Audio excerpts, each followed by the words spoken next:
म्हणून कोण बोलतो? ती म्हणाली की मैत्रीण होती, पण मला तेवढ्यात मुलीसारखं नाही वाटलं. पण तो आवाज जरा दुरून येत ना, तो कोणत्या कन्फ्युजनला येणं इट वोंट बी गुड ऐक. मला ना सतत शंकाच होती. ती साक्षी गेली आहे तरी सुद्धा तिने महिताची संबंध संपवलेला नाहीये. असं असेल तर ती खूप मोठी चूक करते. त्यावेळेस ते आपण शोधून काढूच. पण सगळ्यात आधी आपल्याला बाबूला पनवेलमध्ये आणायचं. एक मिनिट.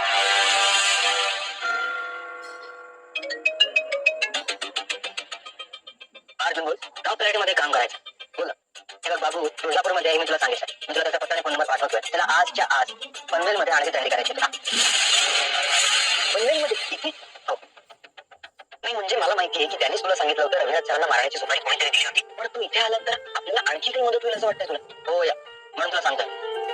ओके ठीक आहे, मी आजच त्याला इकडे घेऊन येतो आणि त्याची एखाद्या चांगल्या हॉटेलमध्ये राहण्याची व्यवस्था करतो. नाही नाही नाही, हॉटेलमध्ये बाबू इथे आहे ते कोणालाही कळतं कामा. आपल्या ऑफिसच्या स्टोरूम बाजूची खोली रिकामी. त्या खोलीत ठेव बाबूला. ओके, आणि बॅक डोरने आत जा. ओके, बापरे एवढी सिक्रेसी ठेवायची? हो. आणि बाबू तो इथे आला तरच तो सेफ राहणार, तरच तो इथे येईल. No misses love check. Monitor door. बाबू आजच्या आज पनवेलमध्ये येईल ना? सर्वांनी मिळा.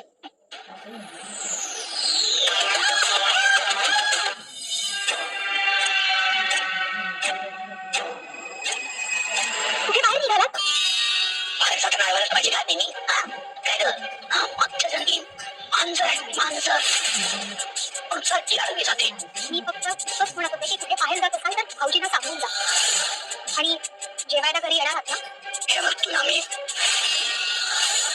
सांगितलं ना की आहे मी जेवायला. कॉल करायला चाललंय. कॉल करून लगेच येतोच आहे.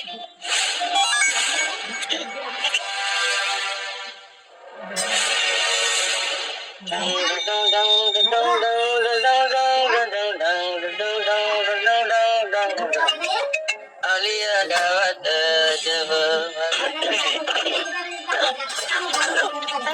तुमचा काय आवाज असं बसलं की काय? नाही झाला म्हणून तर असं बोलतो त्याला. काय सांगतोय आई ऐका ना, तुम्ही काहीच बोलू नका. तुमचा आवाज अजिबात ऐकण्याचा लायकीचा नाहीये. काम करा लगेच, निघून जा म्हणजे मी फ्री होईल. हे बाई आता तू माझ्या डोक्यावर बसू नको. आदित्य मैपती माझ्या कशात वाटलं पाहिजे. दादाने डोक्याची मंडई केली याच्यात तू नको आता आणखीन. काय झालं? ते सांगायला कॉल केलाय ना तू. मला आज रात्री मैपत पाशी थांबायला जमणार नाही.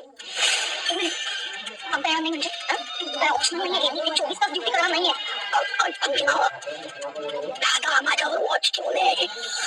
त्यानं फरमान काढले फरमान. तर भावाला मॅनेज करतोय ना. आज रात्री जमणार नाही. आज तो तुझं काय ते कर मॅनेज. म्हणजे तो पिल्लेदार सोडत नाहीये. तुम्ही तिथेच थांबा. आणि मी काय करायचं? मी माझ्या नवऱ्याला मस्का मारायचा आणि 24 तास इथे थांबायचं. या मैपात सोबत मला पहारा देत. तुम्ही काय करा, तुम्ही ना आराम करा सगळ्यात असं आणि तुम्ही बघत बसा. उगवली चांदणे जणू ही उन्हात. काय मग बाबले मॅडम, आज नाईट ड्युटीला तुम्ही वाटतं. अरे बाबले झोपू नको, डोळा नको लागू देऊ. तुझा जर डोळा लागला तर कचकन मी तुझ्या गळा कापला तर. का मला सतत सतत तेच ऐकवता हो? तुमचा अजूनही विश्वास बसत नाहीये का की मी तुमच्याच टीम मध्ये आहे? माझा कोणावरच विश्वास तुझ्यावर तर नाहीच नाही. तुझ्या टीम मध्ये फक्त 3च माणसं आहेत. कोण सांग? कोण? प्रिया मधुकर, तन्वी किल्लेदार सुभेदार आणि बबली लोखंडे. चौथ्या माणसाला तू येऊच देऊ शकत नाही. हो, एवढी स्वाती नाही ना मी. एक वेळ तो नागराज आहे ना, तो पलटी मारू शकतो पण मी नाही. तुमच्या दोघांची पण सापाची जात आहे. चावणं हाच तुमचा धर्म आहे. पण मी पण मैपत शिकरे. 113% तुमचा विष काढणार आणि 113% तुमच्या दोघांची पण फणीच खेचणार. आणि जर मी तुम्हाला पटवून दिलं की मी तुमची मदतच करतेय तर? मदत करते बबली.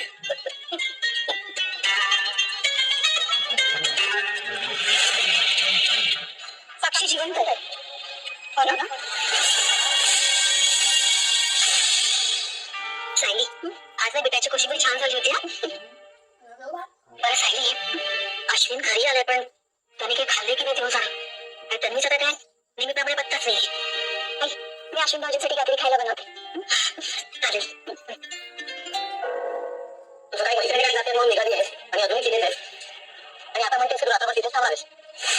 मला सांग काय सेलिब्रेशन आहे, काय आहे? कोण पोस्ट ग्रॅज्युएट झाली? श्रुती? बरं आणखी कोण आहे पार्टीमध्ये? रेवती? बरं बरं ठीक आहे हरकत नाही. ते बघ तू काळजी घे स्वतःची आणि सकाळी लवकर घरी ये, कळलं? श्रुती, रेवती ही नावं मी तरी आधी कधी ऐकलेली नाहीये. कोण आहे ती मैत्रिणी की प्रिया पार्टीचं कारण सांगून कुठेतरी वेगळ्याच ठिकाणी? आणि तसंही तन्वी या घराची कोणी लागत नाही, तू वारंवार सांगितलंच की. अश्विन, तन्वीने ना हे तिच्या वागण्याने ओढवून घेतलेले. आणि अश्विन भाऊजी, प्रिया कशीही वागली ना तरी शेवटी ती मुलगी आहे, तिची काळजी वाटणारच.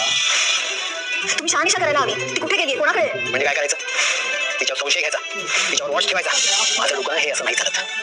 पण काय आहे, तुम्हाला तन्वी नेहमी गुन्हेगारच वाटते म्हणून तुम्ही असला घाणेरडा विचार करताय. अश्विन, तोंड सांभाळून बोल.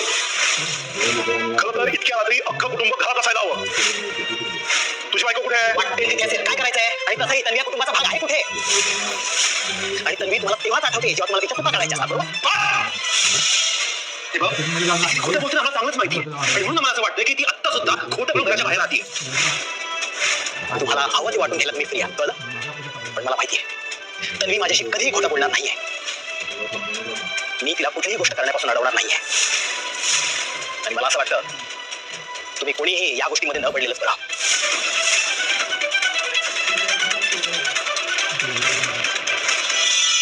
जाऊ दे ना, रोज मध्ये त्याला कोण रडे? ते बघा, तुम्ही दोघं जण आता आराम करा आणि आपण या सगळ्याचा विचार सुद्धा करायला नको, कळलं?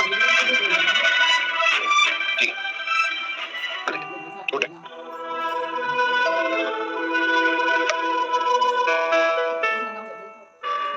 प्रिया घरात असो किंवा नसो, भांडणं बरोबर लावली. ते तर आहेच. आणि त्या अश्विनला काही तर अक्कल येणार नाही. फोन चैतन्य. हा बोल, काही अपडेट? बाबूला मी इथे घेऊन आलोय. त्याला आपल्या ऑफिस मधल्या स्पेअर रूम मध्ये ठेवलंय. Okay good. फक्त बाबूला तुझ्याशी बोलायचंय. ओके, त्याला सांग उद्या येतो तिथे आणि आपण मग बोलवा. नाही अर्जुन, त्याला आत्ता तुझ्याशी बोलायचंय. बरं, फोन दे त्याला. ओके, एक मिनिट. हॅलो, बोल बाबू. आलाच ना व्यवस्थित? आणि प्रॉब्लेम? नाही, पण साहेब मला लई भीती वाटते. त्या महिपतला समजलं मी इथे आहे तर कोणालाही कळणार नाही की तू इथे माझ्या ऑफिसमध्ये राहतोस. तेव्हा टेन्शन घेऊ नकोस जास्त. आणि तुला काहीही लागलं तर तिथे चैतन्य साहेब आहेत, सांग त्याला. हा ठीक. मी उद्या येतो, मग आपण बोलू. ठीक. बस तू काही टेन्शन घेऊ नको, शांत. तुम्ही उद्या बाबूला भेटायला जाल तेव्हा मी पण येऊ. आणि त्यानंतर आपण सिनियरला सुद्धा भेटू. तर सांगू बाबू त्याला झोपूया. अहो, प्रिया खरंच पार्टीला गेली असेल का? ती अश्विन भाऊजींना फसवत तर नाहीये ना? मला सतत असं वाटतंय की महिपत कुठे लपून बसलाय हे प्रियाला बरोबर माहिती. आता महिपत आपल्याला सापडला तरी तो आपल्याला काही त्या मिस्ट्री मॅन बद्दल काही सांगणार नाही. आणि सध्या मिस्ट्री मॅन सापडणं खूप गरजेचं आहे. मला वाटतं तो मिस्ट्री मॅन सुद्धा कुठे लपून बसला असेल. आणि महिपतने आपल्या समोर सगळं कन्फ्युज केलंय, ही बातमी त्याच्यापर्यंत सुद्धा पोहोचली असेल. आणि हे सगळे छोटे छोटे तुकडे जेव्हा जुळतील तेव्हाच आपल्याला मोठं चित्र मिळेल. आणि त्या चित्रात त्या सुपारी देणाऱ्या माणसाचा चेहरा असेल. पण त्यासाठी आपल्याला आणखी तुकडे जुळवण्याची खूप गरज आहे. त्यानंतर मालिकेत काही दिवसांपूर्वीच एक मोठा खुलासा झाल्याचं पाहायला मिळाला. 22 वर्षांपूर्वीच्या अपघात मी घालून आणला होता अशी कबुली महिपत शेखरेने अखेर प्रतिमा आत्यांसमोर दिली आहे. सगळ्या मुलांना खांद्यावर फिरायचे. याशिवाय अर्जुनने महिपतच्या हा कबुली जबाब कॅमेऱ्यात रेकॉर्ड सुद्धा केलेला असतो. याच्याबरोबर सध्या सुरू असणाऱ्या महासंगम विशेष भागामध्ये अर्जुन सायलीची भेट बाबू ड्रायव्हरशी होणार आहे. अर्जुन सायलीला हा बाबू ड्रायव्हर मोठी हिंट देणार आहे. महिपतने अपघात घडवून आणण्यास सांगितलं होतं, पण महिपतला किल्लेदारांना जीवे मारण्यासाठी सुपारी देणारा माणूस दुसराच कोणीतरी होता असा खुलासा बाबू ड्रायव्हर सायली अर्जुन समोर करतो. यामध्ये दोघांच्याही पायाखालची जमीन सरकते. माणसाने तुम्हाला काहीतरी त्या विचारलं माणसाला अक्षय जिवंत आहे ना? प्रत्यक्ष साक्षी पाहिल्यावर जेलमध्ये कधी तू मेलीच नव्हती. उठशील तुम्ही तिला का अलगद सोडून असा आणि आता ती तिची प्रतिप्रश्न ओळख बदलून अर्जुन बाहेर त्याला वावरते. विचारतो. बरोबर आता खरंच मेंदूला काय बुरशी आली का काय ग बघली? बाबूरायवा नागराजला माझी पोर मेली अख्ख्या ओळखू जगाला माहिती. शकेल का हे रडून पाहणं येणार आलो मी. आणि महत्वाचं कोणाला अशी ओळख बदलून ठरणार फिरता येतं आहे. का? काय रे, खाऊ आहे? आता मालिकेत एक खुलासा होत आहे. एका बाईला स्वतःचं रूप तसेच बदलणं खूप अवघड येत्या असतं. काठात म्हणून तर स्टार मी साक्षीला लगेच ओळखलं. प्रवाहाने अनेक हो. नवनवीन मी मालिकांची साक्षीला स्वतःच्या डोळ्यांनी घोषणा बघितलंय. केलेली मी आहे. म्हणजे नागराजने मला आधी सांगितलं त्यामध्ये होतं की साक्षी जिवंत आहे, खरं पण स्वतःच्या डोळ्यांनी पाहिल्यावर माझा विश्वास बसला. मालिका दुसरं नागराज शेटने संपणार सांगितलं का? तुला? अहो कसला ही शेठ. मालिका आता आणि जसं तुम्ही त्याला अंतिम जे नाव दिलंय ना, टप्प्यावर ते एकदम आलीये का असा प्रश्न सापच येतो. म्हणून त्याला ते प्रेक्षकांच्या सांगून टाकलं की साक्षी मनात जिवंत आहे. निर्माण झाला आहे. पण अण्णा सर, अभिनेत्री ती तुमच्या जुई scene मधली आहे. नाही तुम्ही विचार गडकरीला करा की साक्षीचं सुद्धा एवढं मोठं सत्य नुकत्याच पोलिसांना किंवा घरातल्या घेतलेल्या घरात अर्जुनला सांगायला मला आस्मी कितीचा वेळ लागला होता बघा. सेशनमध्ये याबद्दलचा प्रश्न विचारण्यात आला. यावर ती म्हणाली, अजिबात नाही. खोट्या बातम्यांवर विश्वास जागे व्हा अण्णा ठेवू सर, नका. जागे व्हा. जरा माणसांना ओळखायला शिका. ज्या मालिका माणसाला गेली 25 वर्ष तुम्ही तुमचा मित्र संपण्याच्या मानताय, मार्गावर तो तुम्हाला धोका देऊ अजिबात शकतो. पण नाही. मी नाही. याही तो त्याच्या नादाला लागून ज्या मुलीला तुम्ही समोर जमिनीत पुरायला आणखी निघाला होतात ना, नवनवीन अगदी ती मुलगी एपिसोड्स घेऊन जीवाचा आधार धरून तुमच्या मुलीचं येण्यासाठी रक्षण करत येईल. आम्ही खूप तयारी करत आहोत. तुम्ही मालिकेला आणि हा एकदम निघाला प्रेम हुकमाचा एक देताया जो कधी काढायचा त्यासाठी तुम्हाला चांगलंच माहिती. मनापासून आभार. TRPची दिवसेंदिवस वाढत आज उद्या नाही. जाणारी तुम्हाला आवडतं ना? तुम्ही सांगितलं आज आकडेवारीवरून तुमच्यासाठी उपमा केलाय. यावरून Thank you, तुमचं Frankie. Thank Prem you, Frankie. दिसत न्या अरे तसं आहे स्मिता. असाच Thorns in a marriage. Vishwas This ठेवा. file of dirty- हा, पण जुईने जास्त दिवस नाही आता. ठरलं तर म्हणजे एकदा बाळ झालं ना, की आपलं मालिका सगळं भोगं त्या बाळाच्याकडे संपणार जाणार आहे. नाही असं स्पष्ट राईट आहे. मधुपूर्णिला केल्यामुळे विचारलं. अरे बाबा, दररोज ही आज काळजी घेतोस ना? मालिका तुम्ही तर विचारेल. पाहणाऱ्या प्रेक्षकांना निश्चित आनंद होणार आहे. दरम्यान ही मालिका स्टार प्रवाहावर रोज रात्री 8:30 वाजता प्रसारित केली गेले काही जाते. दिवस मी घराबाहेर लवकर पडते ना कामासाठी मग असू देत ग. अगं घरातलं सगळं करायचं, मग अर्जुनला त्याच्या कामामध्ये मदत करायची, हे काही सोपं नाहीये.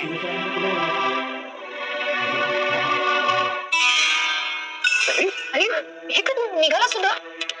अरे किचन फ्री असेल तर मी तुझ्यासाठी नाश्ता करणार होते. अरे नाही मलाही आवडलं असतं खरं, पण मला तर निघावं लागेल. बरं जाऊ, पार्टी कशी झाली तुझी? पार्टी पार्टी मस्त झाली. अरे सानिकाने सगळं बाहेरूनच ऑर्डर केलं होतं. मग काय? सानिका? अगं श्रुती पोस्ट ग्रॅज्युएट झाली म्हणून ती पार्टी देणार होती ना, मग सानिका?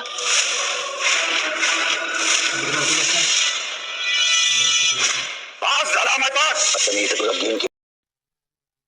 ठरलं तर मग मालिकेत दिवसेंदिवस नवनवेद्विस्ट जेताना पाहायला.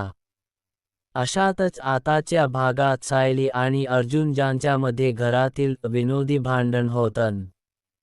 म्हणून अर्जुनला पसारा आवरावा लागतो. ज्या सायली अर्जुनला सुमन काकूंना फोन करण्याची इच्छा झाल्याचं सांगते. अर्जुन म्हणतो की आपण अपघाताबद्दल बोलत होते, ती अस्वस्थ झालीय. मोठा खुलासा होणार आहे. नुकत्याच प्रसारित झालेल्या भागात रविराज किल्लेदार नागराजला तो 2 दिवस घराबाहेर का होता, ज्याबद्दल जाब विचारताना दिसतात. ज्याशिवाय 2 वर्षांपूर्वी घडलेल्या अपघातामागे महिपत शिखरेचा हात होता असंही ते नागराजला सांगतात. महिपत आणि त्याच्या माणसांशी कोणताही संबंध ठेवू नकोस अशी ताकीद ते आपल्या भावाला देतात. पण प्रत्यक्षात 2 वर्षापूर्वी घडलेल्या अपघाताचा मुख्य सूत्रधार नागराज असतो. त्यानेच महिपतला आपल्या भावाला आणि प्रतिमाला जीवे मारण्याची सुपारी दिलेली असते. रविराजने बजावून सुद्धा नागराज पुन्हा रात्रीच्या घराबाहेर पडतो. आता जे त्या भागात प्रतिमा त्याला ज्यापुढे रात्री घराबाहेर जायचं असेल तर पुन्हा घरी जेवू नका असं सांगणार आहे. सुमनला सुद्धा वागण्याबद्दल शंका येत असते. ज्या आता मालिकेच्या आगामी भागात एक मोठा खुलासा होणार आहे.